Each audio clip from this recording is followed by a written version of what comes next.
Hola, buenos días chicos. Hola, ¿se me escucha? Buenos días. Buenos días, Missy, se lo escucha. Hola, qué bueno, qué bueno, qué bueno. ¿Qué tal chicos? Buenos días con todos. Espero que estén muy bien, por supuesto, como siempre, los mejores deseos para cada uno. Sobre todo hoy, que es nuestra última clase. Estamos ya con la despedida. Muy rápidamente se fueron las 19 semanas. Demasiado. Un abrir y cerrar de ojos. Pero así es. Como dice la canción, todo tiene su final, nada dura para siempre. Ya, no nos pongamos sentimentales y mejor vamos con el repaso, ¿verdad? Hoy día tenemos un repaso de todo el ciclo. Se han propuesto 20 preguntas, tanto de historia del Perú como de historia universal. Yo espero que ustedes lo hayan estado revisando, hayan estado sacando sus claves y vamos a corroborar conmigo cuáles están bien, cuáles no, cuáles son las alternativas, ¿ok? Entonces voy a comenzar a compartir la pantalla. A ver, más bien les pido disculpas porque estoy con el celular ahorita y si se ven mis cositas, ya pues se verán. Pero no pasa nada, nada impropio. A ver, creo que acá ya lo tengo. A ver, por favor, alguien que me confirme si se puede ver lo que estoy compartiendo.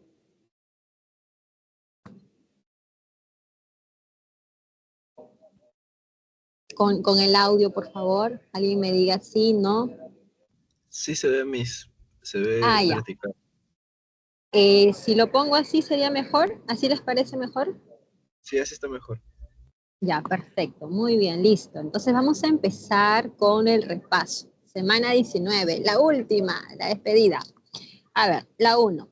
La 1 es una pregunta de historia universal que tiene que ver con nuestra primera semana de clase, ya que nos están preguntando acerca de la teoría de la historia, sobre sus métodos, sus características, sus fuentes, y según ello encontrar el valor de verdad de los siguientes enunciados.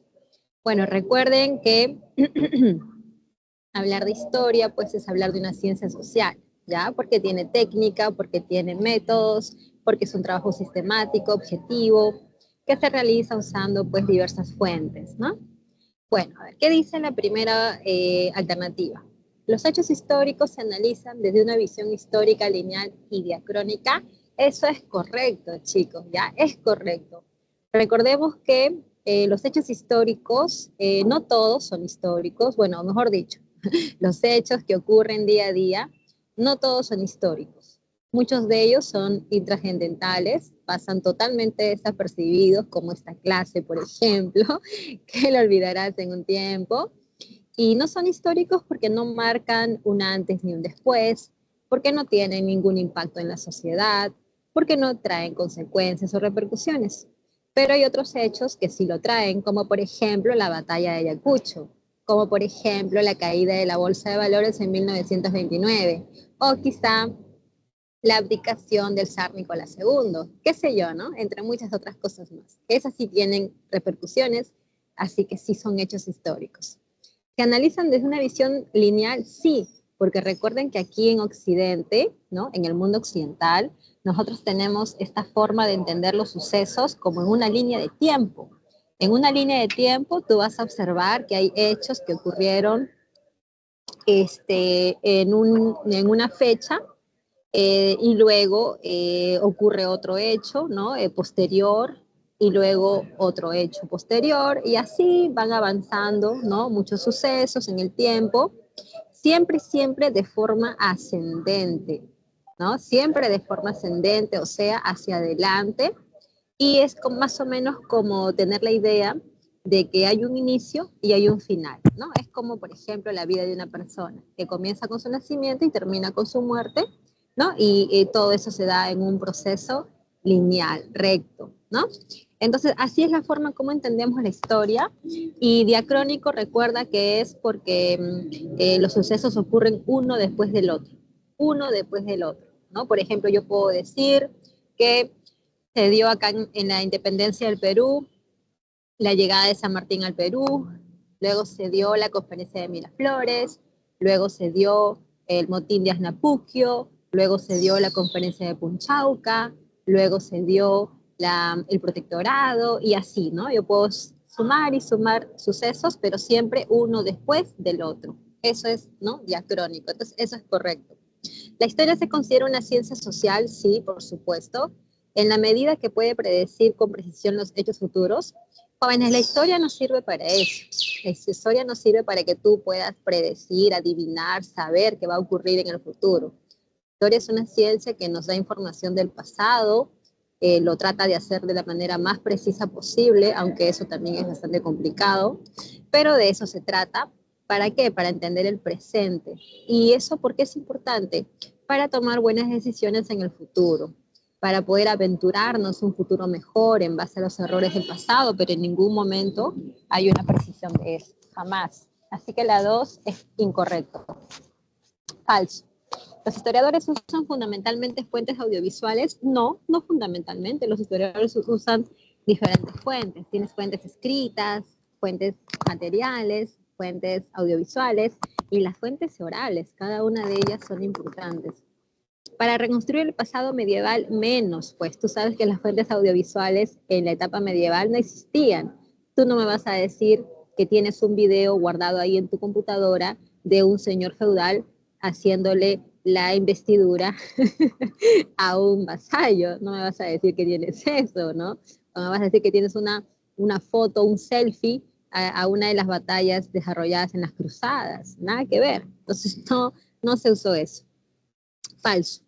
La paleografía es la disciplina histórica que ayuda a descifrar información de documentos. Eso es correcto, ¿ya? ¿Por qué?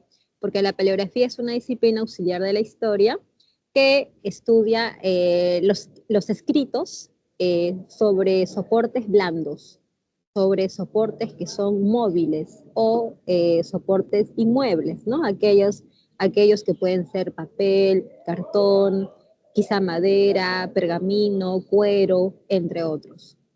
Mientras que hay otra disciplina que quizá por ahí la confundas, pero no debes hacerlo, la epigrafía, que estudia también información, pero sobre soportes duros, sobre soportes muebles, como por ejemplo una roca, una pared, de repente una cueva, un acantilado. Por ejemplo, podríamos citar la piedra de Beinstun, ¿no? La piedra de Beinstun, con la cual se logró descifrar la escritura cuneiforme.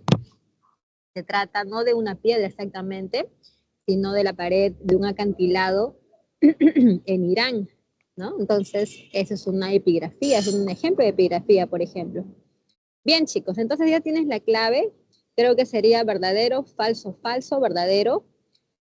La B de barco, ¿sí?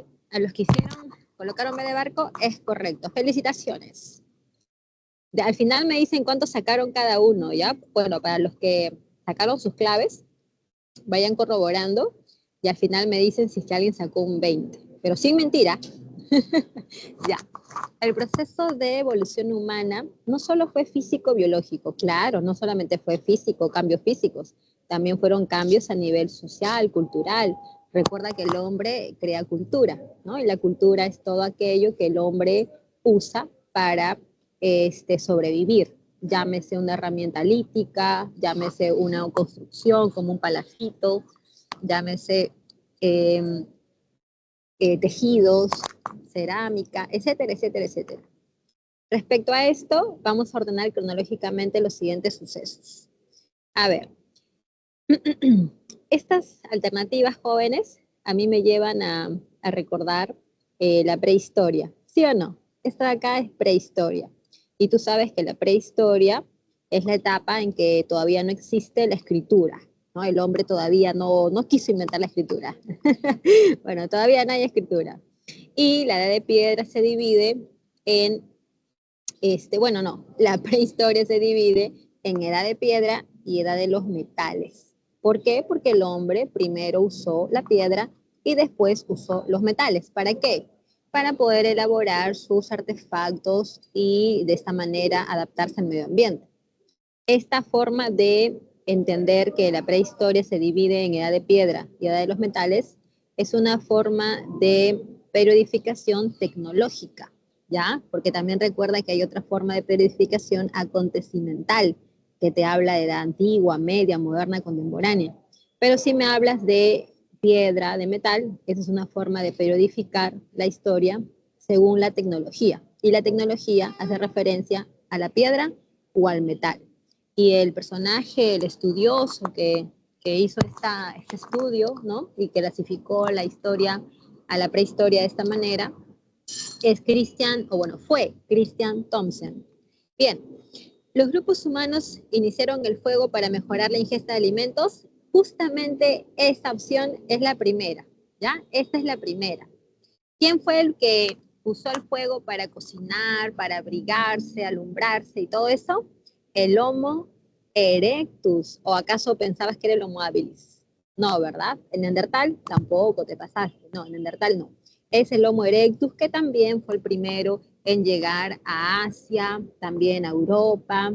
El erectus era alto, así 1,70 m. Bueno, para ese momento era alto, ¿no? Porque el habilis, el Australopithecus eran pequeños. El Australopithecus, su estatura, 1,20 m aproximadamente.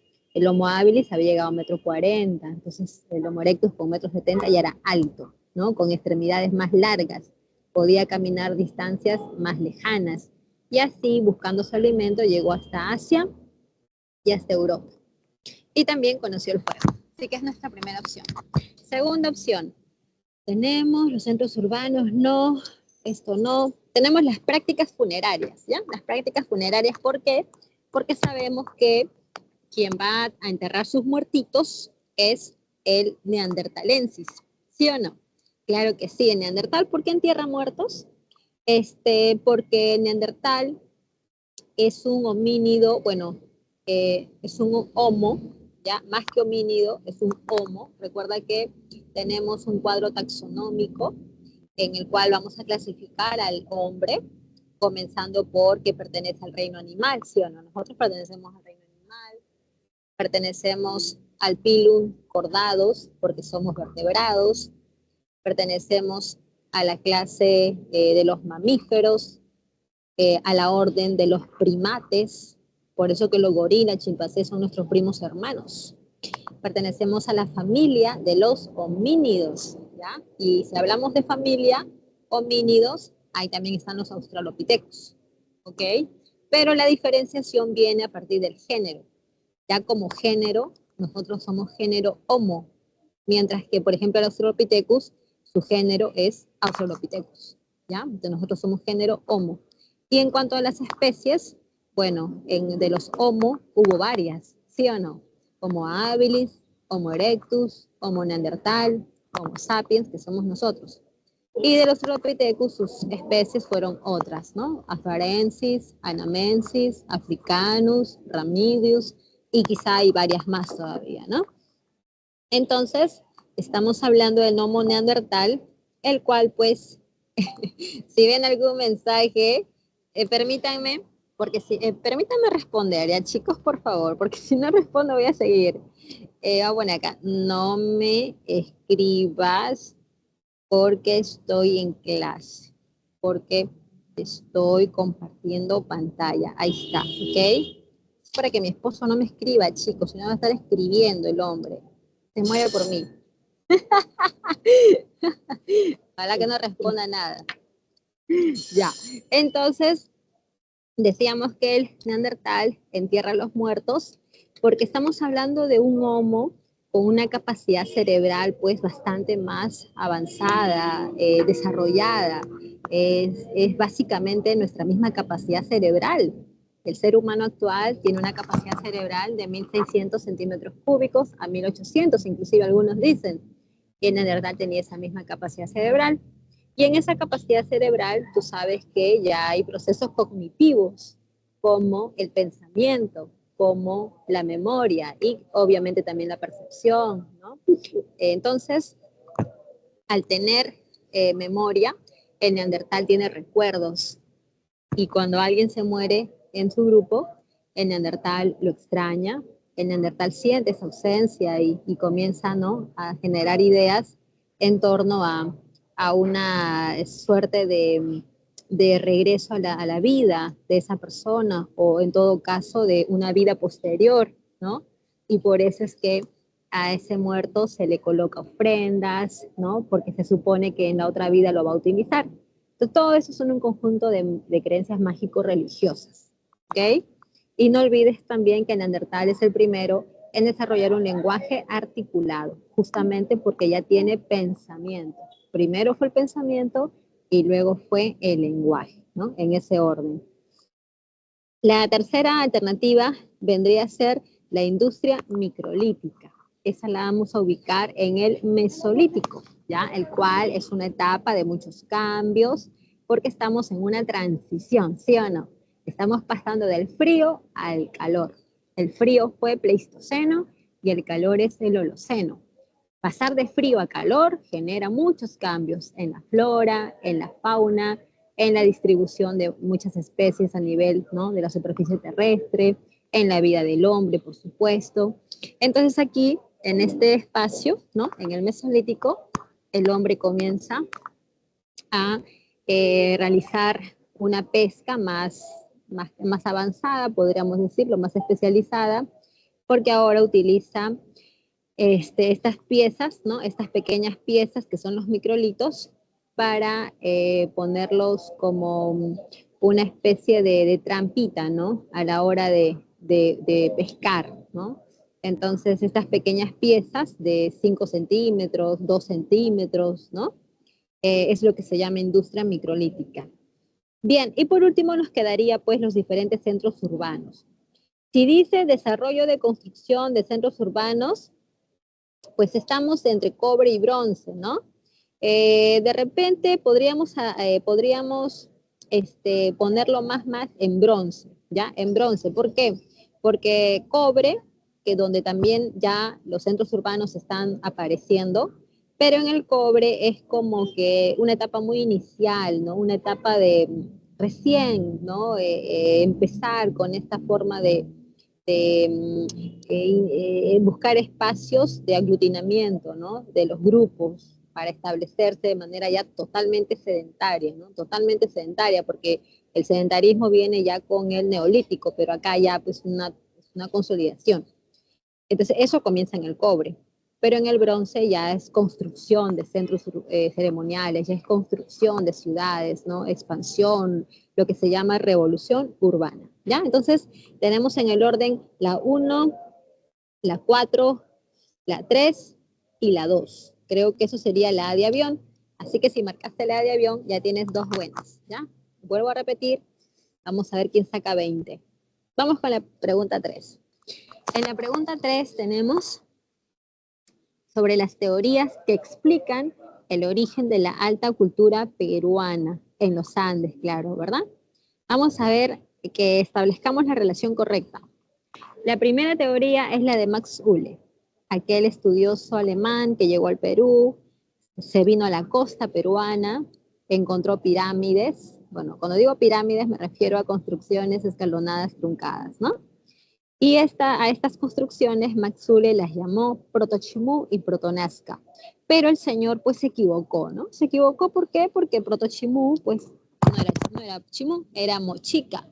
Y Protonazca no era Nazca, era Paracas. Pero bueno, estuvo cerca, ¿no? Hay que darle crédito porque estuvo cerca. Entonces, además de encontrar estas pirámides, Max Uhle también encontró una leyenda que en el norte del Perú se hablaba mucho, la leyenda de Nailam, donde se narraba pues la historia de un guerrero legendario, ¿no? Un guerrero legendario que había llegado por el norte a través de las aguas del Océano Pacífico. Y este personaje se había instalado en Lambayeque, dando origen a la cultura lambayeque, ¿no? Bueno, el punto es que para Max Uhle, este personaje Nailam sería un guerrero maya. Y si a eso tú le sumas que algunos vocablos que se usan en Centroamérica, ¿no? Son de alguna manera, los comparas con las palabras que se usan en el norte del Perú, encuentras que se suenan igual, ¿no? Moxeque, Jequetepeque, Reque, ¿no? Entonces Max Uhle, con esas 3 evidencias, dio su sentencia. ¿Cuál es esa sentencia? Que La cultura peruana deriva, está influenciada ¿de quiénes? De la cultura maya, ¿ya? Esa es a lo que llegó el señor Max Uhle. Bueno, ahí tuvo varios errores Max Uhle, ¿no? Primer error es que, bueno, Proto-Chimú, Proto-Nazca no eran, pues, ¿no? No eran ni Proto-Chimú ni Proto-Nazca. Y además, Max Uhle decía que Proto-Chimú y Proto-Nazca eran las culturas más antiguas del Perú, pero no era así, pues, ¿no? Porque más antigua que ellas era Chavín, por ejemplo, ¿ya? Chavín. Solamente vamos a mencionar a Chavín. Todavía no vamos a mencionar a Caral, porque en ese momento, pues, de Caral no se sabía, pues, casi nada. O sea, estudios, pero no había más, ¿no?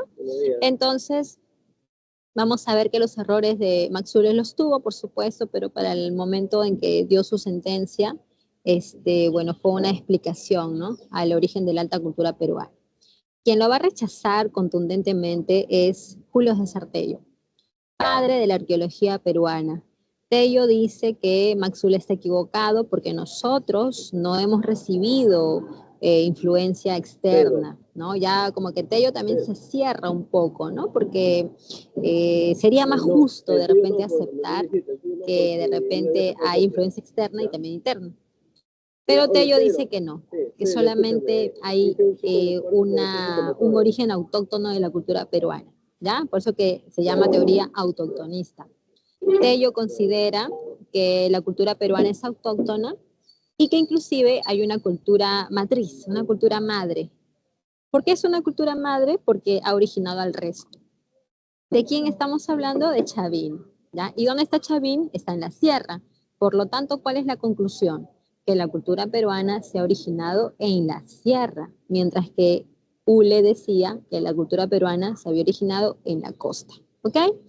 Entonces, pues, Tello habla de Chavín como cultura matriz y también dice que sus orígenes están en la Amazonía peruana, lo cual hoy en día es una falsedad, ¿no? Es un error, porque ya se ha estudiado y se ha demostrado que Chavín tiene origen costeño, ¿ya? Tiene origen costeño, ¿por qué? Porque los orígenes de Chavín están pues en Sechín, en Garagay, en Cunturhuasi, en Pacopampa, ¿no?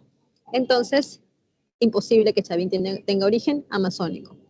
Y por último, pues nos quedaría la teoría aloctonista, planteada por Federico Kaufmann Doig, que dice que hay una cultura acá en Ecuador que se llama Valdivia, es una cultura muy antigua, lo sabemos porque su cerámica ha sido estudiada y tiene nada más y nada menos que como 3.000 años de antigüedad.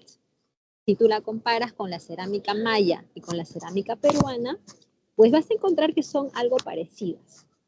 Y si lo ves por antigüedad, pues la cerámica Valdivia es mucho más antigua que tanto la peruana como la maya. Con decirte que la cerámica peruana no llega a los 1800 años, ¿no? No llega a los 1800 años. Entonces, pues, Federico Kaufmann Doig hace su teoría en base a esto y su sentencia es que tanto la cultura peruana como la cultura maya ha sido influenciada por la cultura Valdivia. ¿Listo? Entonces tenemos una, una B, 2C y 3A. Una B, 2C, 3A. B de barco, ¿ya? El que marcó B de barco ya tiene 3 puntos. Vamos con la 4. La trayectoria de la civilización egipcia fue la más larga en el tiempo. Claro, los egipcios son más viejos, ¿no? Bueno, ya tienen una historia muy larga, ¿no? Con una duración de más de 3.000 años. Fue gobernada por 31 dinastías, culminando con la conquista de los romanos. Vamos a ordenar cronológicamente los siguientes hechos. ¿Ya, jóvenes? Recuerda que en la historia de Egipto hablamos de 5 periodos históricos, ¿ya? 5 periodos. Tinita, Menfita, Medio Tebano, Neotebano y la etapa final, que es la caída, crisis, como quieras llamarlo. ¿Ok? Muy bien. En la etapa tinita existían los nomos. Los nomos eran provincias autónomas gobernadas por el nomarca, hasta que aparece un guerrero legendario, Menes, también conocido como Narmer. Este personaje unifica Egipto ya que en ese momento Egipto estaba dividido en una zona alta y una zona baja. Bueno, básicamente esa distinción es a nivel geográfico, ¿no? La parte alta de Egipto viene a ser la parte sur y la parte baja de Egipto viene a ser la parte norte. La diferencia tiene que ver por, digamos, su relieve, ¿no? La parte norte, que es el Bajo Egipto, es una zona, pues, de valles amplios, es una zona buena para la agricultura, donde se van a ubicar varios de sus centros más importantes, ¿no? Y también su arquitectura. Y la parte sur, que es la parte del Alto Egipto, es una parte donde nace el río Nilo y es una zona montañosa, es una zona pues abrupta y básicamente más usada en la ganadería. Bien, entonces pues el Alto y el Bajo Egipto los van a ser unificados por Narmer, quien va a ser considerado como el primer faraón. Bueno, más que considerado, va a ser el primer faraón de Egipto, o sea, el primer rey, ¿ya? Esto sería el término más correcto, porque eso de faraón, según dicen, es un término usado por los griegos al referirse de los reyes de Egipto. Así que ya nos hemos quedado con esa palabra, pero en realidad eran los reyes egipcios. Bien, entonces tenemos como primera, en orden cronológico, lo primero sería unificación del Alto y Bajo Egipto por el faraón Menes. Eso es en el periodo Tinita. Busquemos otro. Ya, creo que ya lo encontré. La construcción de las pirámides. ¿Eso cuándo ocurrió? En el periodo Menfita. ¿Ya? Es un periodo en el cual vas a encontrar a las pirámides más hermosas que tú conoces. Bueno, comenzando también pues por esta pirámide Saqqara, ¿no? Que es una pirámide escalonada, truncada, este, que es la más antigua de todas. No es tan bella, no es tan alta, pero sí es la más antigua. Y por supuesto las pirámides de la Explanada de Giza, las pirámides de Keops, Kefren y Miquerinos, las cuales pues sí son las más hermosas y son las más espectaculares. Eso sucedió en la etapa menfita, ¿ya? Entonces tenemos como segundo suceso la etapa menfita. Vamos a ver después la etapa medio tebano, ¿ya? La etapa medio tebano es una etapa donde destaca Tebas como la capital de Egipto. En esta etapa hay un faraón llamado Mentuhotep que llegó a tener mucho poder y básicamente en la historia de Egipto va a ser considerado como el segundo unificador porque él se va a encargar de reprimir y derrotar una rebelión que puso final a la etapa menfita. Esta rebelión fue ocasionada por los nomarcas, estos nomarcas que eran pues los gobernantes provinciales, ¿no? Y eran muy poderosos, por supuesto. Entonces, vamos a ver que Mentuhotep derrota esta rebelión, pero esta etapa, ¿no? Esta etapa medio tebana, culmina con la invasión de un pueblo, los Hicsos, ¿ya? Los Hicsos que venían de la zona de Siria y Palestina, llegan a Egipto y lo van a pues conquistar, invadir, ¿ok? Muy bien. Y por último tenemos la reforma monoteísta. Esto va a ocurrir en la etapa neotebana. Es una etapa donde Tebas, ¿no? Que había caído por el avance de los Hicsos, pues ahora Tebas otra vez se recupera y se vuelve a convertir en la capital. Por eso se llama etapa neotebana o nuevo, ¿no? Imperio Nuevo Tebas, ¿no? Bueno, en esta etapa se destacan varios faraones. Por ahí vas a recordar a Mosis, que se encargó de derrotar a los Hicsos y expulsarlos de Egipto. También a Tutmosis, que fue el que alcanzó la máxima expansión territorial. También está Amenofis IV, ¿ya? Amenofis IV, también conocido como Akenatón o Agenatón, es aquel faraón que vamos a ver que establece una reforma monoteísta para adorar a un único dios llamado Atón. Esto influenciado por su esposa real, Nefertiti. Esta reforma salió mal, ¿no? Salió mal en tanto que Amenofis IV lo hizo de una forma violenta, y pues los egipcios la rechazaron, ¿no? Los diferentes pueblos sintieron que no, su larga tradición politeísta, ¿no? En donde cada familia tenía libertad para adorar a sus dioses, de un momento a otro era violentado, era cortado, y entonces hubo rechazo, ¿no? Hubo un rechazo, y a esto hay que sumarle también la rebelión impulsada por los sacerdotes, quienes van a ser los más perjudicados, ya que ellos eran los que dirigían el culto, ¿no? Y por lo mismo ellos eran los que controlaban las ofrendas y todas las riquezas provenientes de esto. Y cuando Amenofis IV hace la reforma, todo ello, digamos que todas las ofrendas, todos los ingresos, ¿no? que podían provenir del culto, ahora va a estar, ¿no? en manos del faraón, de Amenofis IV. Y básicamente eso era su interés, ¿no? El interés de este faraón era realizar esta reforma con fines más económicos y no exactamente religiosos.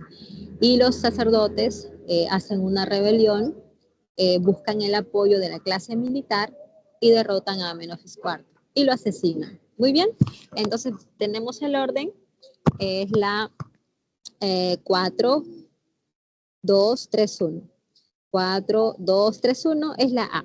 ¿Ya? Entonces tenemos la A. Vamos con la 5. La 5 nos habla del periodo formativo andino. Entonces, acá está Chavín, ¿sí o no? Acá se habla de Chavín. Ahora, recuerda que tenemos a John Rowe y a Luis Guillermo Lumbreras, que propusieron sus dos esquemas, ¿no? Para poder periodificar la alta cultura peruana.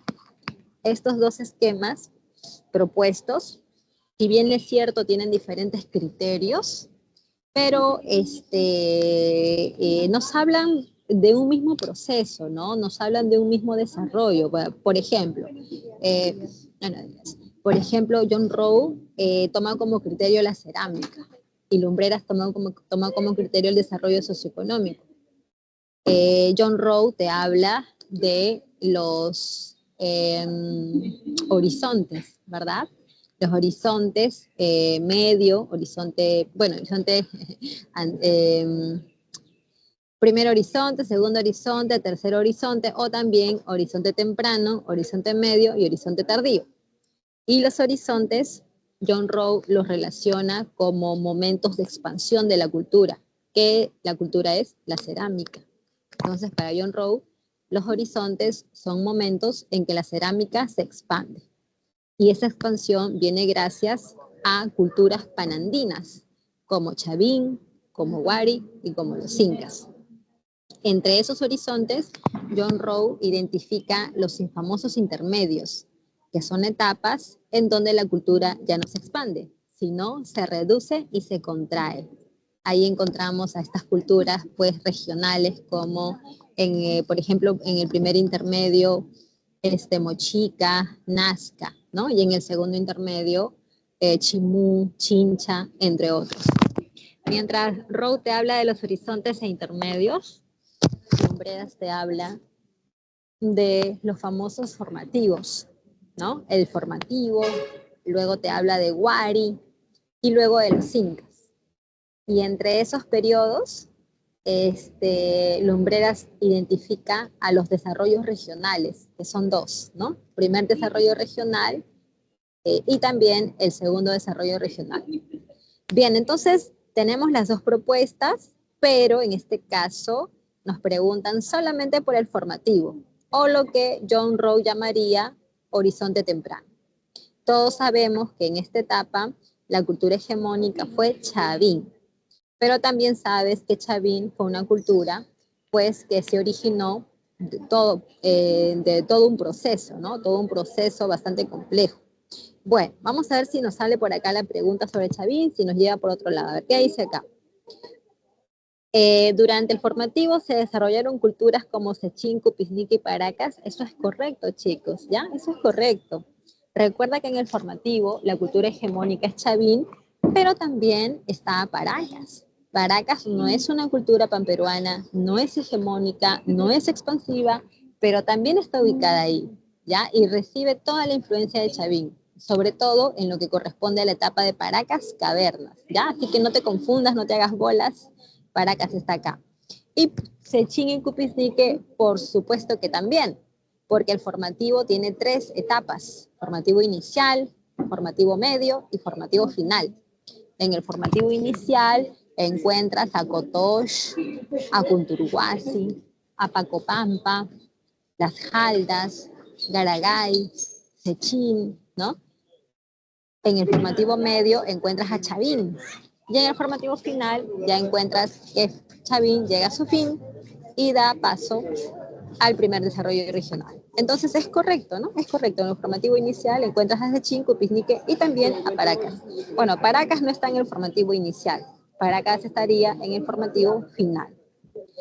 Otra cosa, hegemonía y expansión del culto chavín en los Andes, por supuesto, porque si decimos que Chavín fue una cultura panandina ubicada en un horizonte, tú sabes que los horizontes son expansivos.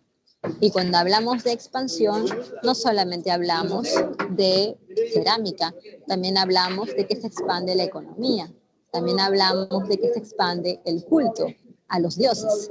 Y Chavín tenía su dios Triada, que era un dios, ¿no?, que representaba al jaguar, al cóndor y a la serpiente, ¿no? Un dios poderoso que Chavín logró impulsar en los Andes. Entonces, lo segundo también sería correcto.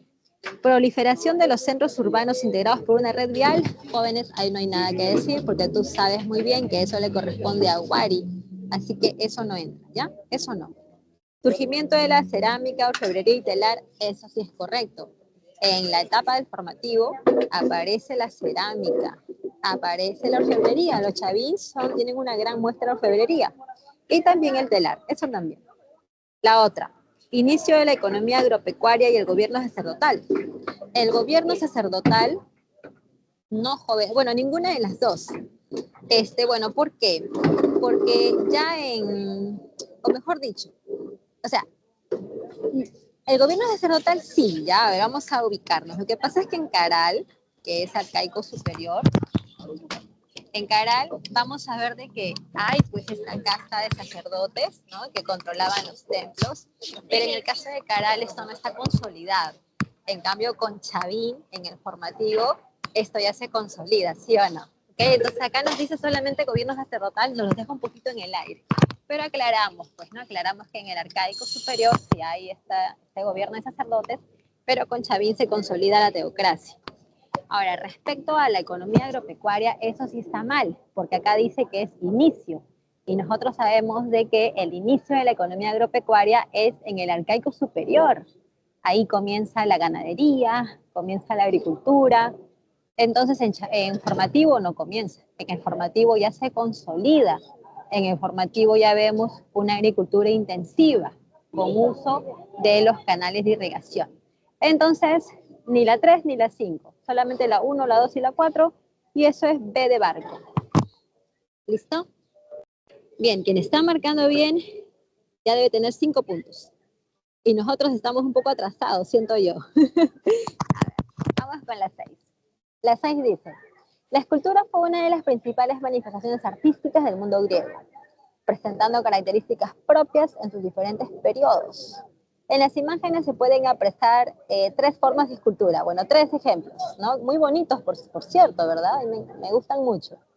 La que está al centro, obviamente, es la conde y sus hijos. Y está bello, ¿sí o no? Me encanta, ¿no? Tiene la serpiente, tiene esos músculos muy bien trabajados. Creo que la conde iba al gimnasio, ¿no? Parece, ¿no? Está bello. En la mano izquierda tienes al discóbolo, ¿no? Es la exaltación, es la representación de este atleta lanzando un disco, bello también, muy bello, ¿ok? Y que el que está a tu mano derecha como que está un poquito rígido, ¿no? Algo le da un parálisis, creo. Bueno, ese es el puro. Ya te diste cuenta, ¿no? De que en la imagen del Curos, pues es una cerámica rígida, sacra, estática, sin movimiento. En cambio, las otras tienen ese movimiento. Sobre todo en la Conte ya se ve otras formas más estilizadas. Se busca más, ¿no? Se busca más detalles, más complejidad. Y cada una de ellas pertenece a una etapa de la historia griega. La historia griega, ¿ya? Si hablamos de la historia griega, hay que centrarnos en la etapa helénica. Recuerda que también hay una etapa prehelénica. Pero la etapa prehelénica, pues no hay cultura en sí. La etapa prehelénica solamente hay, pues, ¿no? Leyendas, ¿no? Hablar de Creta como una isla que fue teotalasocrática, pero ¿no? Entonces, en la etapa helénica, ahí hay cultura. Y la etapa helénica tiene 4 periodos. ¿Cuáles son esos periodos? Oscuro, que es una etapa de destrucción, una etapa de muerte, de sangre. ¿Por qué? Porque hay invasores. ¿Quiénes son los invasores? Dorios, jonios, eolios, ¿no? Entre otros. Luego tenemos la etapa arcaica. En la etapa arcaica tenemos la formación de las polis, ¿no? Las ciudades-estado. Y también tenemos la colonización en el mundo mediterráneo. En esa etapa arcaica está representada por el Curos, ¿ya? La cerámica, no, la escultura del Curos representa la etapa arcaica. Luego tenemos la etapa clásica. La etapa clásica es la etapa más importante, donde se dan las guerras médicas, el siglo de Pericles, las guerras del Peloponeso. Uy, muchas guerras, ¿no? Uy, ¿cuántos habrán muerto ahí? Bueno, ¿qué vamos a hacer? Ya pasó hace mucho tiempo ya, ni lamentarnos. Entonces tenemos las guerras médicas, ¿no? Siglo de Pericles, guerras del Peloponeso, y ahí viene la escultura del discóbolo, ¿ya? El discóbolo representa a la escultura de la etapa clásica. Y finalmente la Conde y sus hijos, ya lo más elaborado, ¿no?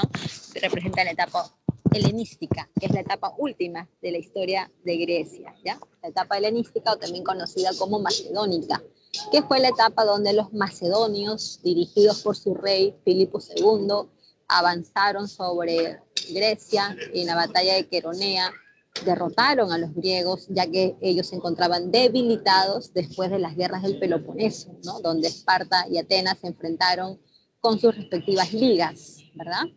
Bueno, chicos, entonces tenemos la respuesta. Sí tenemos la respuesta. La clave sería clásico, helenístico, arcaico, o sea, B de barco.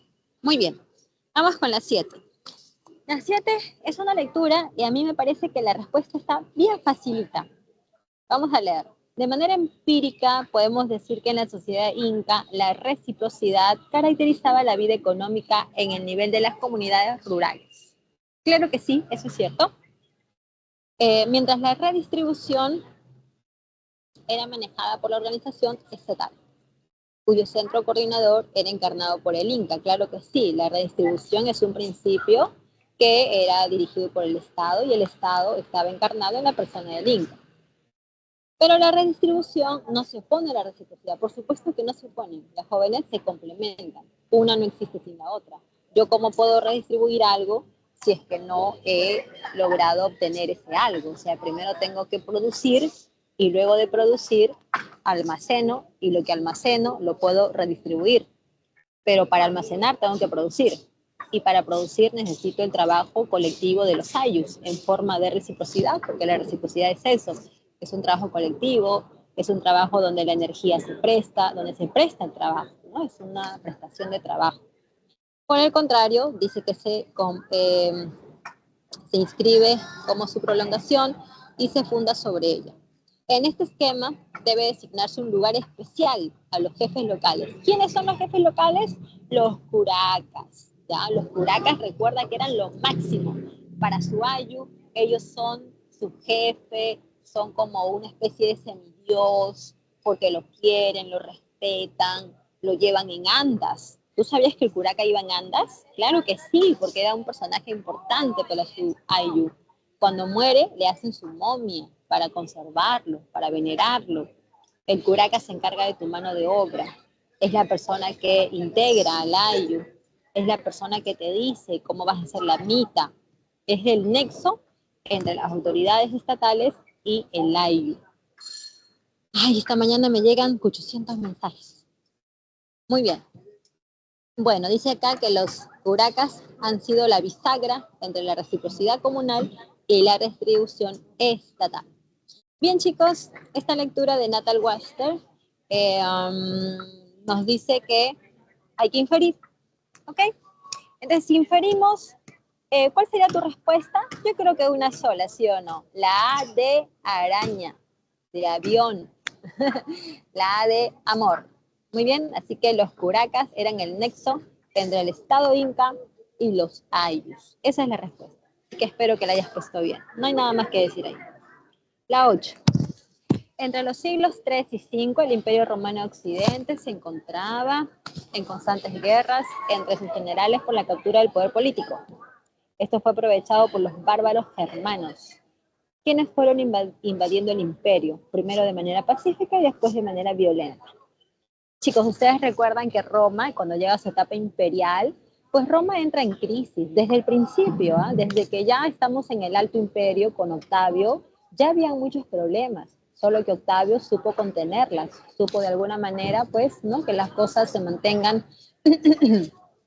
estables, ¿no? Su gobierno de 40 años significó para Roma un momento de prosperidad, pero siempre hubo problemas.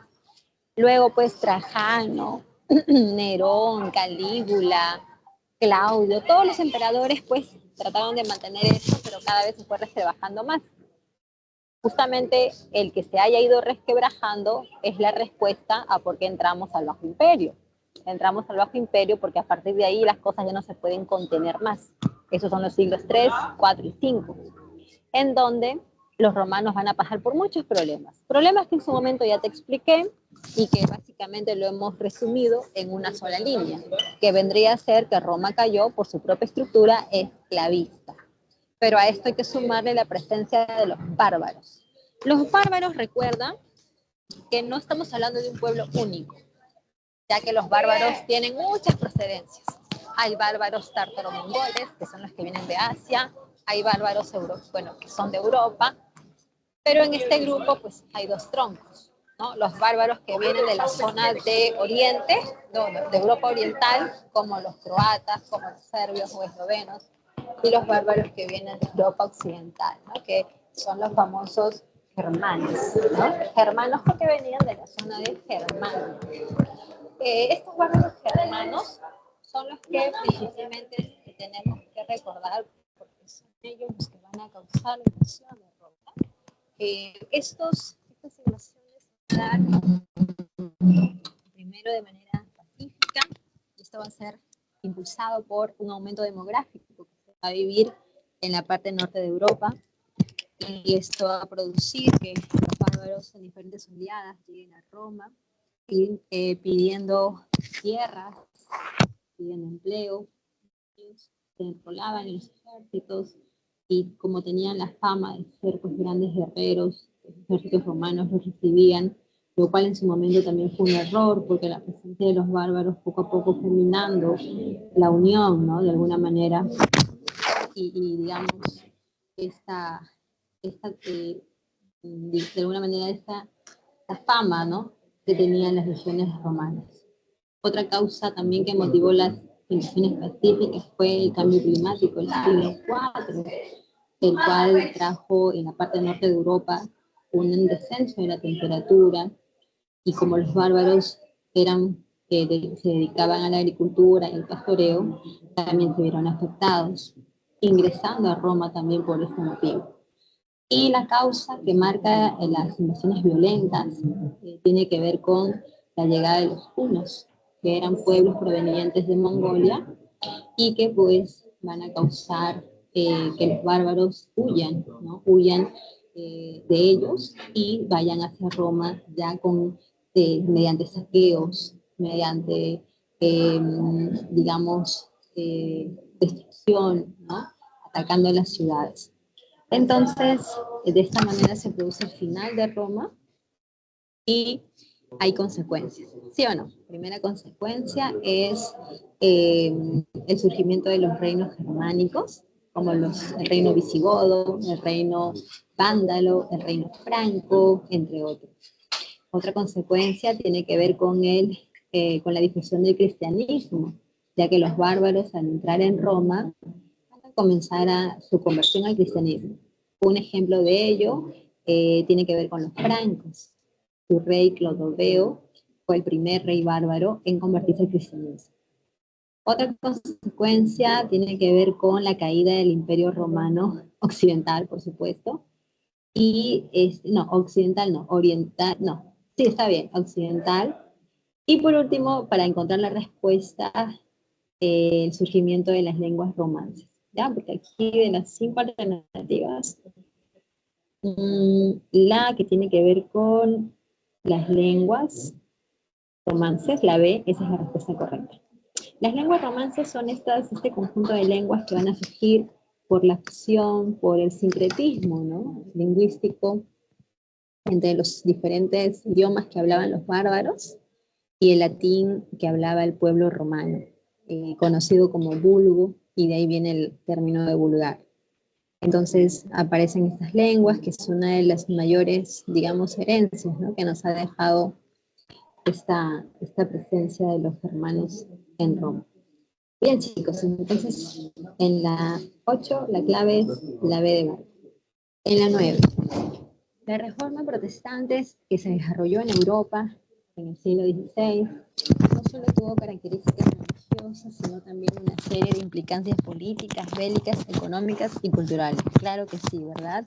La reforma no solo fue un suceso con intereses religiosos, sino que acá tenemos otro tipo de intereses impulsados por la clase burguesa, por las monarquías europeas, que van a tratar de enfrentarse a la iglesia cristiana, católica, para arrebatarle poder, para arrebatarle sus riquezas. Entonces, según esto, vamos a buscar el valor de verdad de los siguientes enunciados. A ver, vamos recordando, ¿ya? Para poder sacar ahí la respuesta, vamos recordando. Sabemos que la reforma empezó en Alemania y va a estar dirigida por este monje llamado Martín Lutero. Martín Lutero inicia toda la reforma colocando las 95 tesis en la puerta de la Catedral de Wittenberg. Recordemos que Lutero pues, va a estar impulsado, apoyado por los príncipes de Alemania. Ahora, ¿esto por qué? O digamos que cuál es la base, el contexto, ¿no?, de esto. Estamos en el siglo XVI y en este momento pues las monarquías europeas se han fortalecido. Después de varios siglos en que predominó la Iglesia Católica como centro de poder en Europa, ahora vemos que los reyes han recuperado su poder, y esto gracias al apoyo de la clase burguesa. También vemos en este contexto, digamos que la presencia del humanismo como movimiento ideológico, intelectual, el cual pone al hombre como centro de todo, ¿no? El hombre es el protagonista de la historia, de lo que ocurre, de sus actos. Entonces ese antropocentrismo también es importante, porque recuerda que el hombre va a dejar ese pasado oscuro de temor, de dogmas, y ahora el hombre se libera y se atreve a criticar, a cuestionar, y comienza cuestionando los dogmas de la iglesia, que se supone que eran verdades, ¿no?, basadas en la fe, pero que ahora, pues como ya hay este tema de usar la razón, se comienza todo un conjunto de cuestionamientos hacia la iglesia. Y también recordemos que otra de las causas de la reforma tiene que ver con la secularización, ¿no?, o sea, el interés de los reyes por arrebatarle sus riquezas a la iglesia. También hay un pretexto, ¿no? Este pretexto son las indulgencias, la venta de las indulgencias, las cuales fueron iniciadas con miras, ¿no?, de juntar dinero, ¿no?, de buscar fondos para reconstrucción de una iglesia, no del Santo Oficio, por si acaso, ¿ya? Del Santo Oficio no, sino de una iglesia, la iglesia de San Pedro. ¿Qué más? Tú sabes que Lutero, una vez que colocó las 95 tesis, él fue invitado a una dieta, ¿no?, a un diálogo con el emperador Carlos V, y le dijeron que se retracte, pero Lutero se negó. Y tras ello fue excomulgado, fue perseguido. Lutero tuvo que esconderse varios años y mientras él estaba escondido, en Europa se desarrollaron guerras, ¿no? En Alemania, ¿no? En Alemania se van a desarrollar guerras, las cuales enfrentaron a dos bandos, el bando o por un lado los que formaban parte de la Liga de Nuremberg, ellos eran los católicos, y por otra parte los que formaban la Liga de Esmalcalda, estamos hablando de los que eran pues protestantes, ¿no? Los seguidores de Lutero. Bueno chicos, finalmente después de muchos años de guerra, en 1556, mediante la paz de Augsburgo,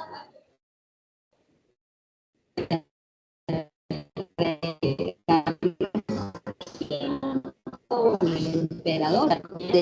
Entonces, creo que en la pregunta, en la opción 1, le dice que el emperador Carlos V estableció que cada príncipe elector podía mantener su soberanía política y también religiosa. Eso es correcto, ¿ya? Eso es correcto, porque cada príncipe alemán va a poder tener elección religiosa.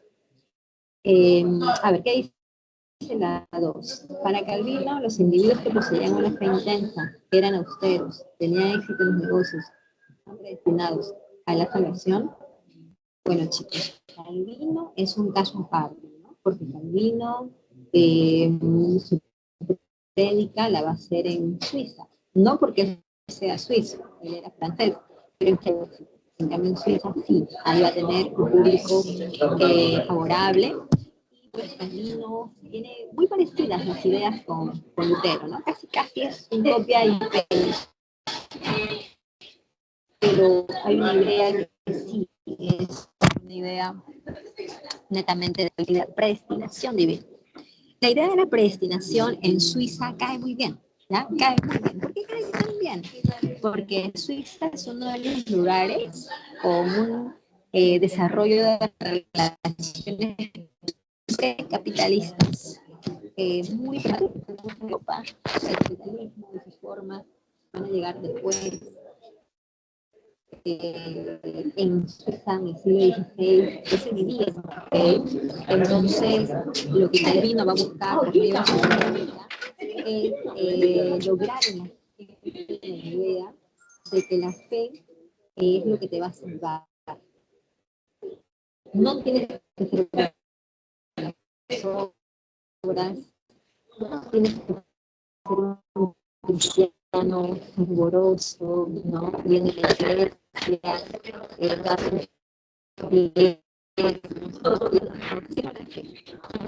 y además te impulsa la sociedad, te impulsa a tener este pan materialista, al típico capitalista, el capitalista, el que es austero y es duro, el que todo lo trata de llevar a sus negocios para tener el mayor éxito y posteriormente ganancias posibles. Entonces, lo que te está diciendo Calvino en pocas palabras es que tú seas capitalista y solamente con tu fe te vas a salvar. Entonces, ese es el éxito que tiene Calvino en este espacio de Suiza, ¿ya? El acta de supremacía que tiene que ver con Inglaterra, en donde el rey Enrique VIII va a lograr que su parlamento le conceda la libertad para poder elegir, no, sino crear su propia iglesia nacional, que es conocida como la iglesia anglicana. Pues este documento con el cual él va a tener esta posibilidad ¿no? Esta autorización es la famosa acta de supremacía. Eso es correcto. Pero dice acá que sus seguidores fueron los puritanos. No, eso no es correcto. Los seguidores de la iglesia anglicana se les llama anglicanos, no se les llama puritanos. ¿Ya? Entonces, esa segunda parte no fue correcta. Entonces, ¿cuál es la verdadera? Pues la 1 es verdadera, la 2 es verdadera, la 3 es falsa y la 4 es falsa. La 10. La conquista del Perú fue un largo proceso que tuvo entre sus antecedentes en el Caribe y en América Central, con el sometimiento de los pueblos nativos a estas tierras. Luego de varios sucesos, la conquista del Perú culminó con la derrota total de la élite Tomando en cuenta esto, vamos a establecer el orden cronológico, ¿ya, chicos? A ver, de estas 5 opciones, yo creo que la primera es la Fundación de Panamá. ¿Sí o no? ¿Recuerdan que cuando hicimos esta clase mencionábamos que los españoles comienzan pues a llegar a América y a donde van a llegar es a Centroamérica, porque esa es la zona que había sido explorada en ese momento. La parte de Sudamérica era desconocida, ¿no? Era desconocida aún.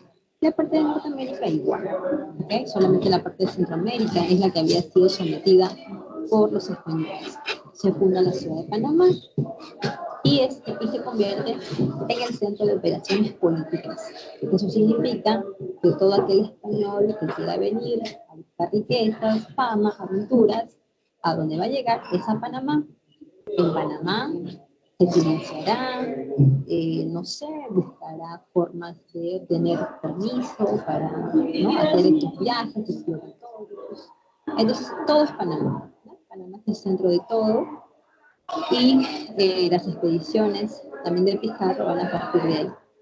Bien, entonces tenemos primero la fundación de Panamá y luego tenemos la capitulación de Toledo, firmado en 1529, en donde Francisco Pizarro, después de haber formado su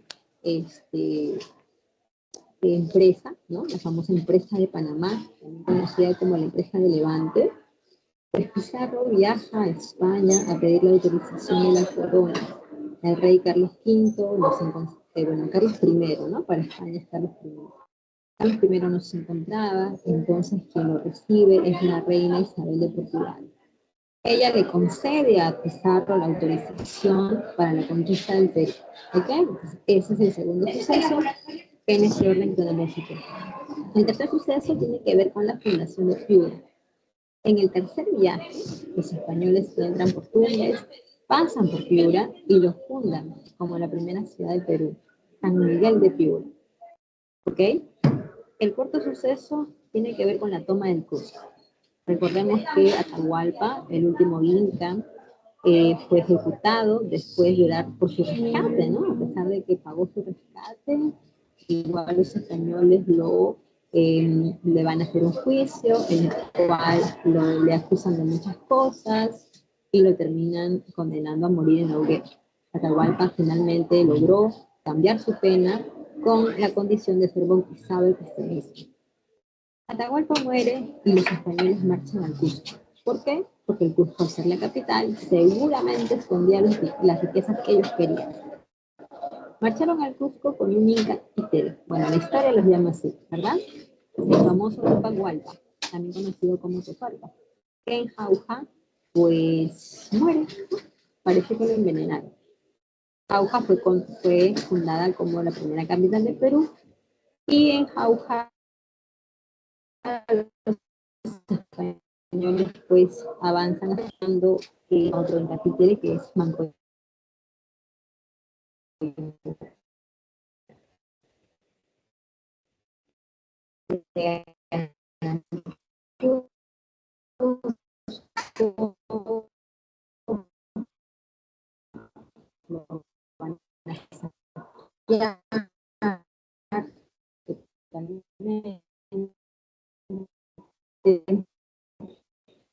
Y tras ello,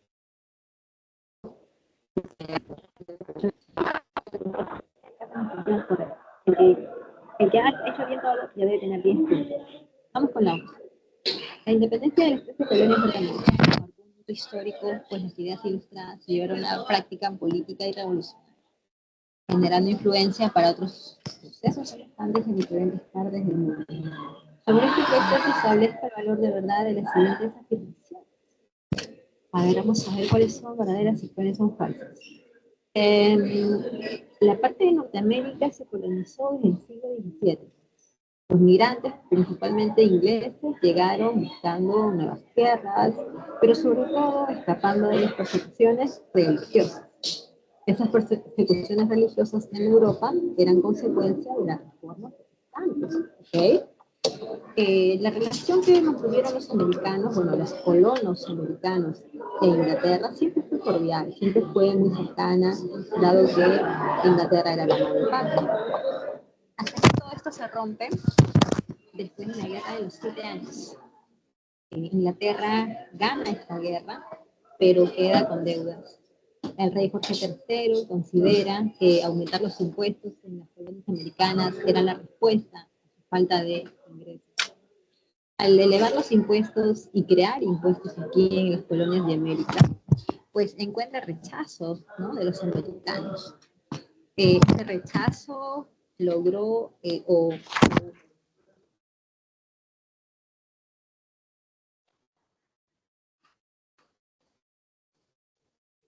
alguna manera va a lograr algo también hay una Miss, opción para la venta de té. Sí, eso. disculpe, se le escucha un poco entrecortado. A ver, ya, un momento. Vamos a ver qué pasó. A ver,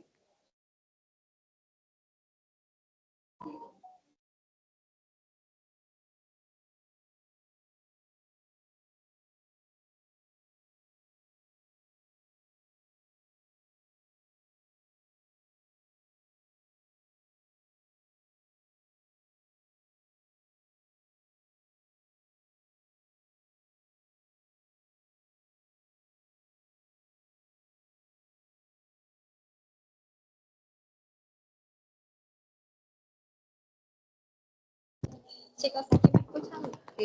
¿Aquí me escuchan mejor? A ver, dígame, me cambié de lugar. Hola, hola. Hola, ¿se me escucha mejor? Sí, se le escucha mejor, Miss. Sí, me hizo un poco mejor. Ya, ojalá que siga así, ¿ya? Sí, ya, disculpen, vamos a volver. Sí estoy compartiendo, así que vuelvo nada más. Acá.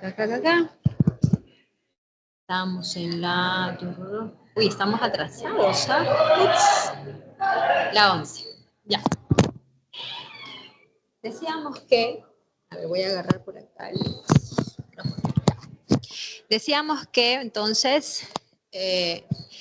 las restricciones comerciales también fueron algo que de alguna manera generó un malestar, ¿no?, en los colonos americanos, porque ya no se trataba solamente de los impuestos aumentados, sino también por la negación, la prohibición de que ellos puedan ejercer libremente la venta del té, el cual era un producto muy consumido por los americanos. A esto también agrégale la falta de representación que los americanos pues decían, o sea, los americanos decían que no tenían representación en el Parlamento inglés. Entonces, esa se sumaba como una causa política. Y en cuanto a una causa económica, o más bien dicho, también política, tenemos el absolutismo como forma de gobierno. O sea, los colonos americanos tenían que someterse al poder del rey Jorge III. Pero en Europa ya estaba en todo su esplendor la Ilustración, en donde hay una crítica muy directa hacia el absolutismo, porque se dice que el poder no proviene de Dios, sino de quién, del pueblo. ¿Cómo se llama esto? Soberanía popular. ¿Quién es el impulsor de esta idea? Rousseau, a través de su obra El contrato social. También tú sabes que los reyes absolutistas concentraban todo el poder en sus manos. La Ilustración rechaza esto. Dice que el poder no puede estar concentrado en una sola persona, sino tiene que estar dividido. Y plantean la división de poderes. ¿Quién plantea esto?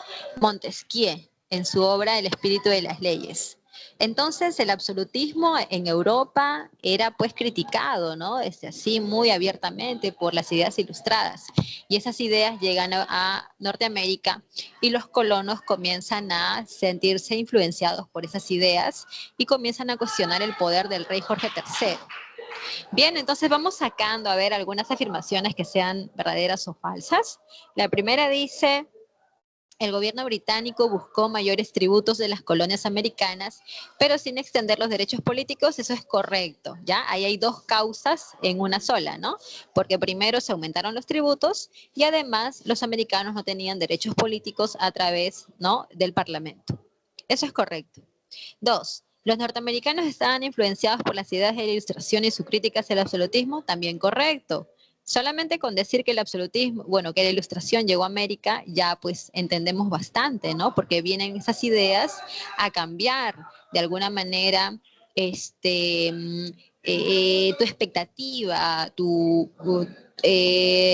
lo que tú sientes, lo que tú piensas, ¿no? De esa forma de gobierno imperante, o sea, antes tú estabas conforme con eso, pero a raíz, ¿no?, de estos malestares que se han generado, tú ya no estás tan conforme, tú ya no estás tan convencido. Y si llegan estas ideas, ¿no?, con estas críticas, pues ya se genera todo un sentimiento ya que conlleva palabras mayores, ¿no? Estamos hablando ya a una guerra. A través del Tratado de Georgetown, Inglaterra reconoció la independencia de Estados Unidos. Falso. La independencia de Estados Unidos se reconoce con el Tratado de Versalles. No, no Georgetown. Georgetown no es un tratado. Georgetown es una batalla, que es la batalla final, donde Estados Unidos, bueno, los americanos, gracias al apoyo de los franceses, van a ganarle al ejército inglés. La Constitución fue aprobada en 1787. Este documento estableció un gobierno republicano y federal. Eso también es correcto, ¿ya? Eso también. No hay nada más que decir ahí, pues, ¿no? Simplemente que es correcto. Entonces, correctos son la 1, la 2 y la 4. Entonces es la A, ¿ya? La opción es la A. Vamos con la 12.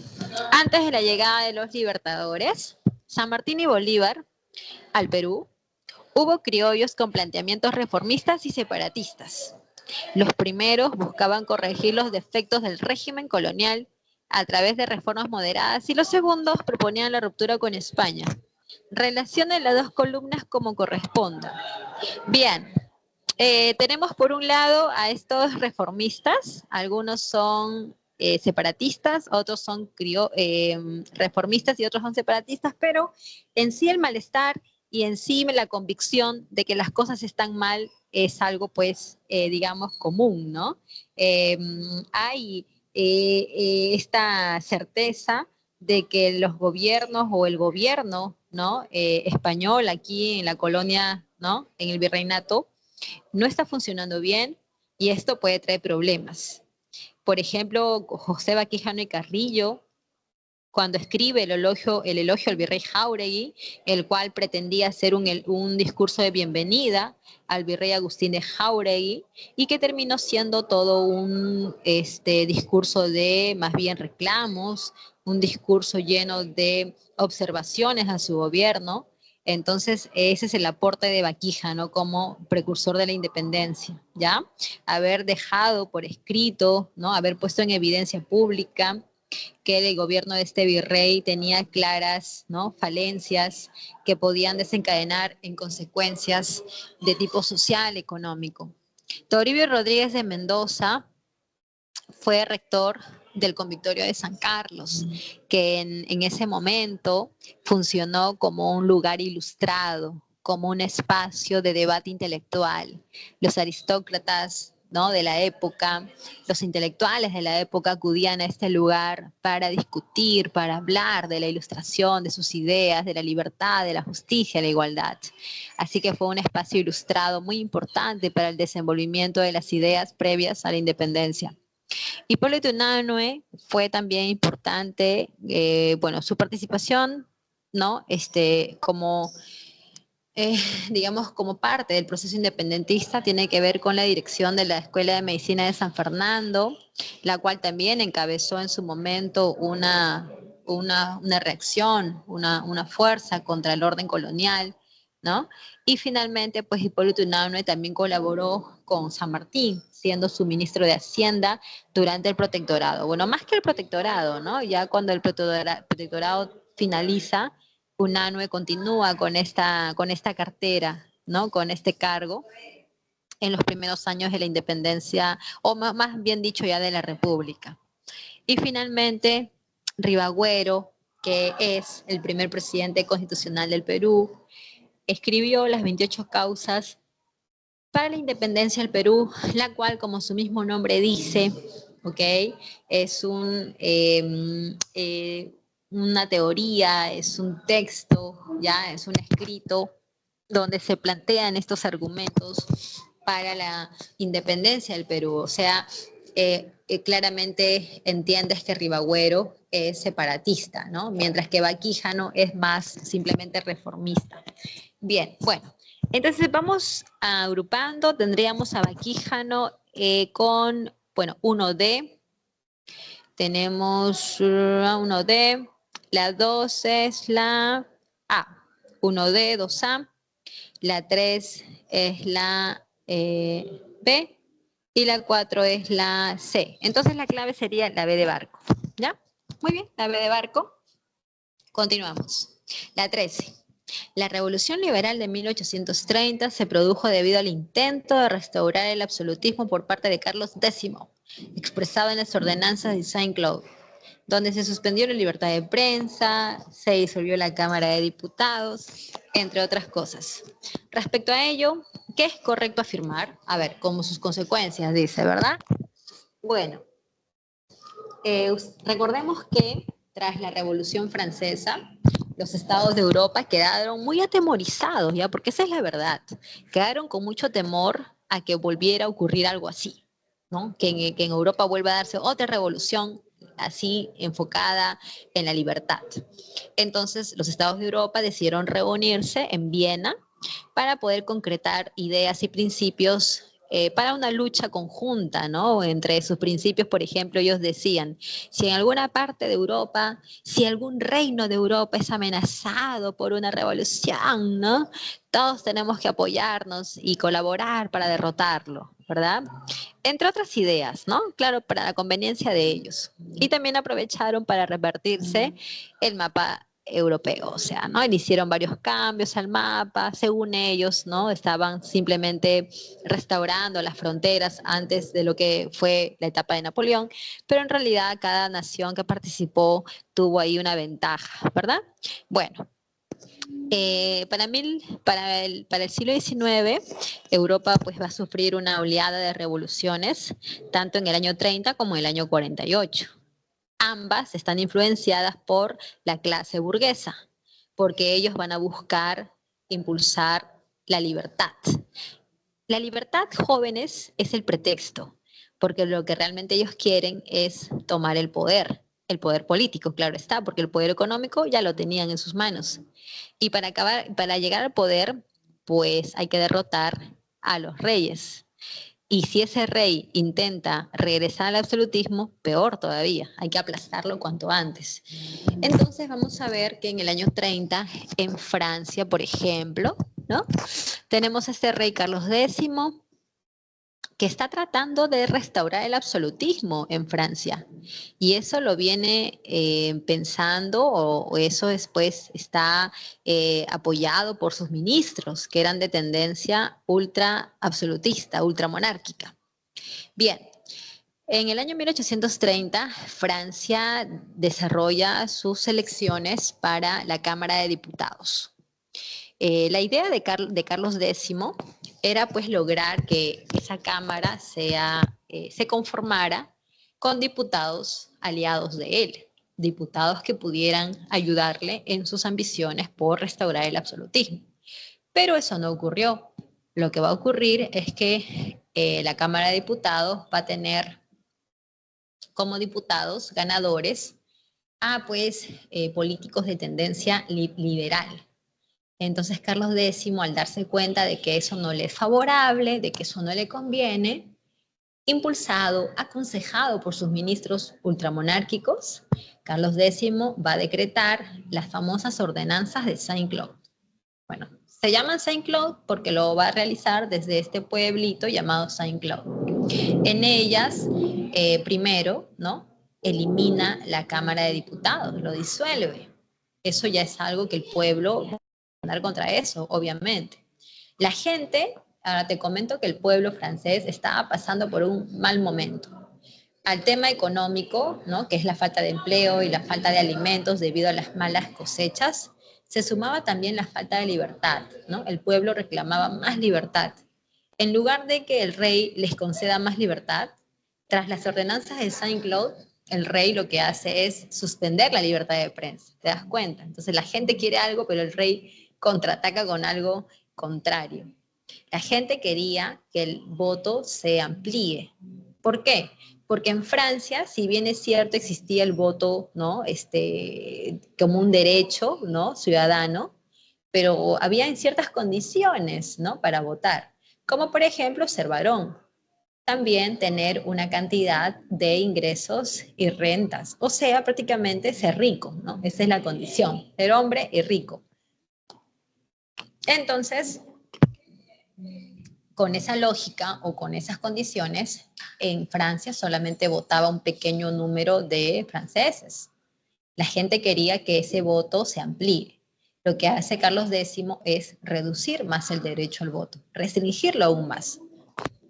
Y también la iglesia, que estaba de parte del rey, va a tener más derechos, más concesiones, y entre esos, pues, es el aumento también de impuestos, que también afectan a la gente. Bueno, en el caso de la iglesia no se llaman impuestos, pero sabemos que la iglesia tiene, pues, todas estas facultades para cobrar, ¿no? Sus diezmos y pedirte, ¿no?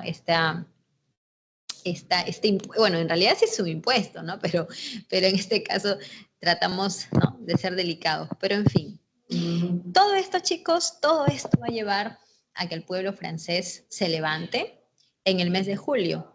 27, 28 y 29 de julio se desarrollan las jornadas revolucionarias.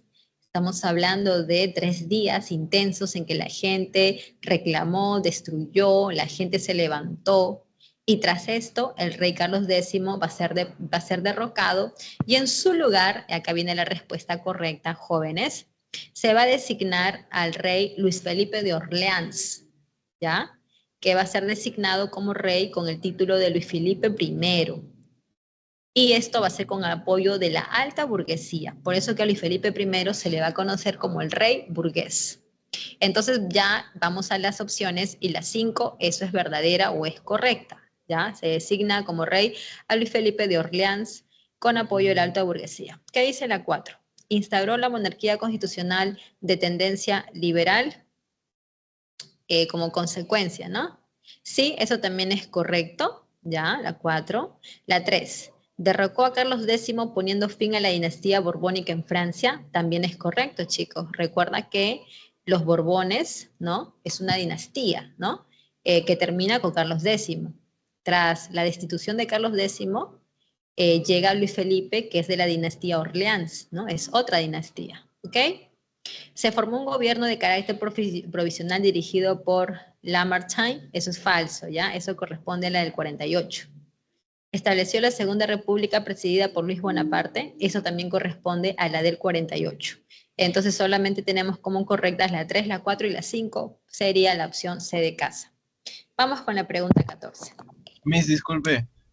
Sí, dime. Su pantalla se ve como si estuviera en vertical. Sí, qué raro ya. Vamos a voltear Se ve la pequeño. pantalla.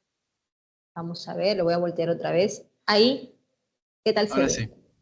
Ah, ya, como lo tenía todo el tiempo, de repente ya se congeló. Ya, perfecto.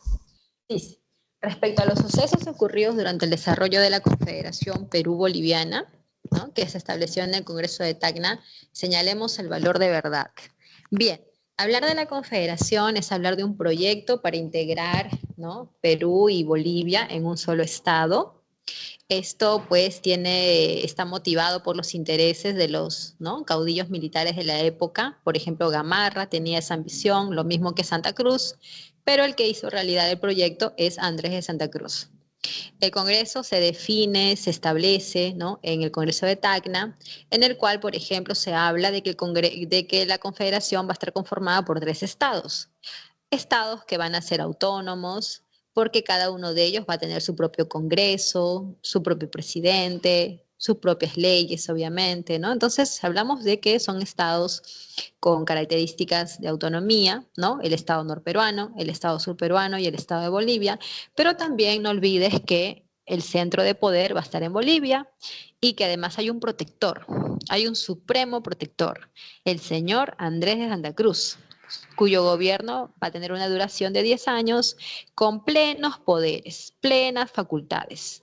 Él podía firmar tratados de paz, declarar la guerra, disolver los congresos, intervenir en la economía, sacar leyes, etcétera, etcétera.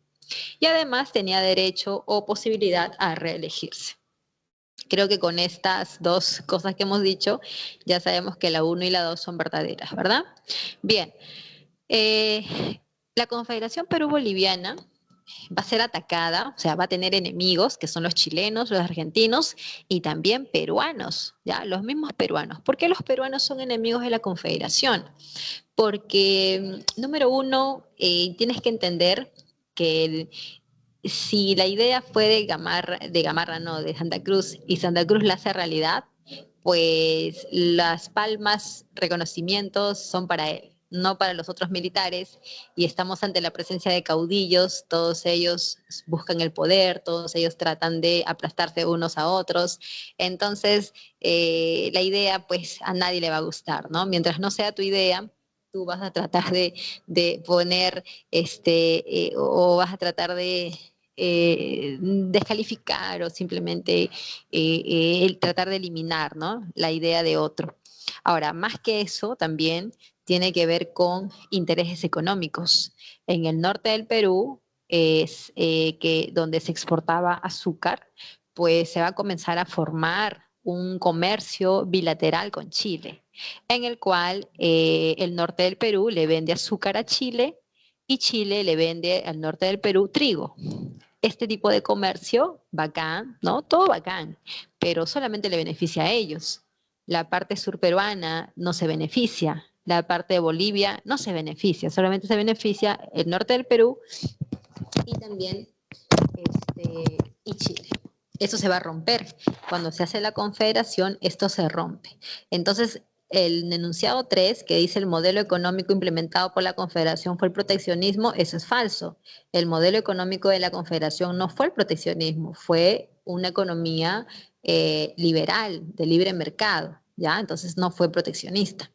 Y tampoco hubo un monopolio bilateral con Chile. Más bien, ese monopolio bilateral con Chile se rompió gracias a la Confederación. Bien, ahora, antes de ir con esta última enunciado, recuerda que nos van a atacar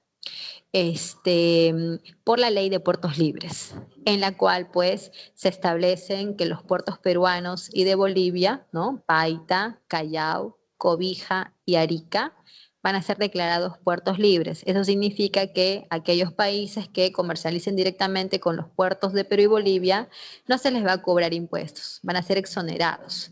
De esta manera vas a lograr atraer al capital extranjero directamente para poder impulsar tu comercio, para poder ahí atraerlos y lograr otro tipo de conexiones económicas, comerciales, obviamente, pero sobre todo, ¿no? Además de marketear tus puertos, además de buscar una comunicación directa, además de buscar otro tipo de lazos, ¿no? Estás dejando atrás a los chilenos y eso es lo más rico. Eso es lo mejor, dejar atrás a tu competencia, ¿ok? Entonces, por esta ley de puertos libres es que Chile nos ataca, Argentina se suma y los peruanos también ahí van a estar. La primera batalla de Paucarpata, nosotros la ganamos, los chilenos se retiraron firmando el Tratado de Paucarpata, en donde juraron ya no atacarnos, pero eso fue mentira. Nos volvieron a atacar, se desarrolló la batalla de Yungay y ahí nos derrotaron. Muy bien, entonces dice acá la última, durante las guerras de la Confederación Perú-Boliviana, el Estado surperuano fue apoyado por la facción conservadora y el Ejército Restaurador de Chile. Falso, más falso que muela de gallo, ¿ok? Entonces tenemos 1 correcta, 2 correcta y nada más. Verdadero, verdadero, falso, falso, la A de avión. Vamos con la 15, chicos. Chicos, ¿tenemos 14 minutos o 19 minutos? Porque siempre me olvido si acaba 11:20 o 11:25. Siempre me olvido, pero bueno, sigamos. La reconstrucción nacional fue un periodo posterior a la derrota peruana en la guerra con Chile, en donde retornó el caudillismo militar y el partido civil entró en crisis. Además, estuvo caracterizada por la crisis económica y la inestabilidad política, producto de las guerras civiles. Ordene cronológicamente las siguientes acontecimientos. Bueno, chicos, la reconstrucción nacional es aquel periodo que viene a la derrota en la guerra con Chile. Eso es cierto. Pero recuerda que esta reconstrucción nacional coincide con el segundo militarismo. Pero acá tienes tú que tenerla bien clara. Reconstrucción nacional abarca desde el gobierno de Iglesias hasta el gobierno de Piérola, o sea, 1883 hasta 1899. Mientras que el segundo militarismo abarca desde Iglesias hasta Cáceres, o sea, 1883 hasta 1895. O sea que Piérola no está dentro del segundo militarismo. Piérola, para los historiadores, es un gobierno de transición entre el segundo militarismo y la república aristocrática. Pero si me hablas de reconstrucción nacional, ahí Piérola sí está como parte de eso, inclusive sería el presidente que lo va a lograr. Él es el que verdaderamente va a llevar al Perú a su reconstrucción nacional. Muy bien, entonces vamos con estos enunciados para ver cuáles son, bueno, no, cuáles son, no, su cronología. Tenemos que Chile se negó a pagar el plebiscito, levantamiento de Atuspari, rebelión en Huanta, contrato de Grey. Ya.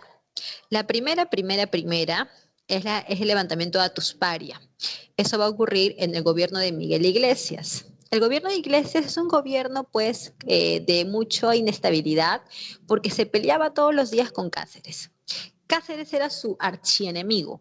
Se odiaban, pero no te imaginas. ¿Por qué se odiaban?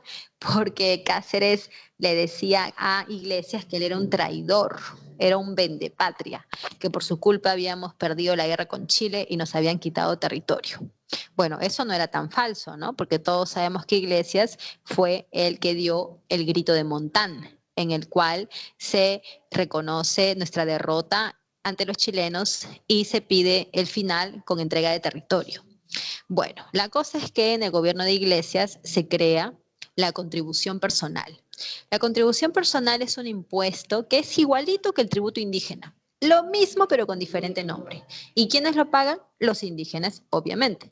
Y además de esto también se crea los trabajos de la República, que son trabajos que tienes que efectuar en distintas cosas, ¿no? Por ejemplo, acomodando, o restaurando los edificios porque están dañados, cerrados, ¿no? Durante 2 años, las carreteras también obstruidas, qué sé yo, ¿no? Entonces hay muchos trabajos de infraestructura que hacer y se le pide a los indígenas ayudar en estos trabajos que son para tu país, o sea, trabajos de la República, y son gratis, no te pagan ni siquiera tu lonche, ni siquiera te dan, no sé, una galletita soda, nada. ¿Ok? Entonces, esto sumado a los abusos y a la explotación que siempre se ha vivido en la sierra, conllevó a Pedro Pablo Atusparia junto con Uchco Pedro a esta rebelión en Huaraz, la cual finalmente fue derrotada por las tropas enviadas por Iglesias. Segundo, tenemos el contrato Grace, firmado en el primer gobierno de Andrés Avelino Cáceres. Recuerda que este contrato tuvo sus reticencias para ser firmado, porque el Congreso peruano, al igual que la opinión pública, se negaban a este contrato, ¿no? ¿Por qué? Porque hacer este contrato, firmarlo, significaba entregar nuestros medios de producción al capitalismo inglés. En pocas palabras, significaba someternos, ¿no?, a los intereses de Inglaterra. ¿Cómo hizo Cáceres para que el contrato Grace se firmara? Muy fácil, renovó el Congreso cuando todavía no era momento de hacerlo. Ahora, el Congreso no se renovaba de manera completa. La renovación entera del Congreso, ¿no?, de todos los diputados de las dos cámaras, eso va a ser desde la Constitución de 1920, sacada en el gobierno de Leguía. Ahí se habla de que cada presidente, al igual que el Congreso, van a ser cambiados cada 5 años de manera, pues, conjunta, ¿no? Pero acá todavía estamos ante una situación en donde el Congreso se renovaba por tercios cada 2 años. Entonces, con solamente renovar un tercio, ya ibas a tener la cantidad de firmas requeridas para aprobar el contrato Grace. ¿Qué hizo Cáceres? Convocó a elecciones cuando todavía no era momento y buscó, ¿no? Alianzas, acuerdos bajo la mesa con estos diputados que ganaron y ellos pues firmaron el contrato Grace. Todo manipulado por Cáceres. Bien, chicos, entonces tras la firma del contrato Grace, Cáceres se ganó un montón de roche porque los peruanos ya no lo van a querer. Y bueno, así acabó su gobierno, ¿no? Con un montón de impopularidad. Por otro lado, tenemos como tercer enunciado lo del plebiscito. Lo del plebiscito viene en el gobierno de Remigio Morales Bermúdez, año 1894. ¿Ya? No, 94 no. 1890, ¿ya? En donde Remigio Morales Bermúdez se convirtió en presidente y en su gobierno, ¿no? De 90 al 94, como entenderás, ya tiene que darse el plebiscito de Tacna para ver la suerte de Tacna de Arica, porque según el Tratado de Ancón, firmado en 1884, pues la suerte de Tacna de Arica se iba a definir a través de un plebiscito.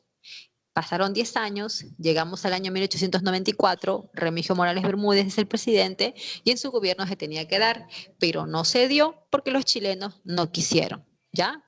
Entonces no se dio. Y por último, la rebelión en Guanta, eso es en el segundo gobierno de Nicolás de Piérola, en donde encontramos que la sal, que había sido un producto que siempre se había vendido de manera libre, ahora tiene un impuesto. Si tú quieres un vendedor de sal, ahora vas a tener que pagar ese impuesto para poder venderlo, si no, no vas a poder, ¿no? Entonces hubo movimientos, hubo una rebelión por ello y fue derrotado, ¿ya? Esta rebelión en Guanta fue derrotado. Entonces tenemos el orden correcto que sería 2-4-1-3. 2-4-1-3 es la B de barco. Vamos con la 16. Uno de los factores que se tomó en cuenta con respecto a la Revolución Rusa es la negativa del zar a retirarse de la Primera Guerra Mundial. En relación con los hechos ocurridos durante la Revolución de Febrero de 1917, señala el valor de verdad de los siguientes enunciados. ¿Ok? Bueno, chicos, sabemos que la Revolución Rusa tiene 2 etapas, ¿no? La de octubre y la de febrero. Bueno, la de febrero y después la de octubre. En ellas, pues, encontramos como una de sus principales causas la participación de Rusia en la guerra. Esta participación de Rusia en la guerra era netamente decisión de su zar, Nicolás II. Él es el que se encaprichó y él es el que decidió que Rusia tenía que permanecer en la guerra, mientras que el pueblo se estaba en contra porque sabían que no estaban preparados para estar en la guerra, tenían otros problemas mucho más importantes que resolver antes de estar en esa guerra. Entonces tenemos que cuando las cosas ya se agudizan, cuando las cosas ya están muy feas, en febrero de 1917, la gente, los soviets, ¿no? Los soviets salen a las calles y van a lograr que el zar Nicolás II abdique. ¿Ya? En esta fase no solamente tenemos a los soviets agitando a la gente en las calles, sino también tenemos a un grupo político que son los mencheviques, quienes van a lograr, pues, ¿no? Hacer abdicar al zar Nicolás II y tras ello establecer la república. Eso significa que llega a su final la etapa imperial de Rusia y se da inicio a la república, en donde se elige a un presidente. Él es Alexander Kerensky. Alexander Kerensky asume la presidencia, pero es igual que el zar, es lo mismo que el zar. ¿Por qué? Porque tampoco quiere retirar a Rusia de la guerra, mientras que los soviets, ellos buscan justamente eso, ¿no? Que Rusia se retire de la guerra. Entonces los soviets y Kerensky entran en un conflicto, pero aquí hay que ser más claros. El conflicto de los soviets es contra la Duma. ¿Qué cosa es la Duma? El Parlamento ruso. Y ese Parlamento ruso, desde que fue creado, tras lo que fue la Revolución Liberal de 1905, pues este Parlamento ha sido un Parlamento pasivo, un Parlamento inactivo, ¿no? Que no ha logrado el objetivo de buscar, pues, calmar, ¿no? a la población, dando solución a sus problemas. Entonces, ese parlamento que antes estaba controlado por el zar, ahora lo controla Kerensky. Por lo tanto, es más correcto decir que los soviets se enfrentan a la Duma. Muy bien.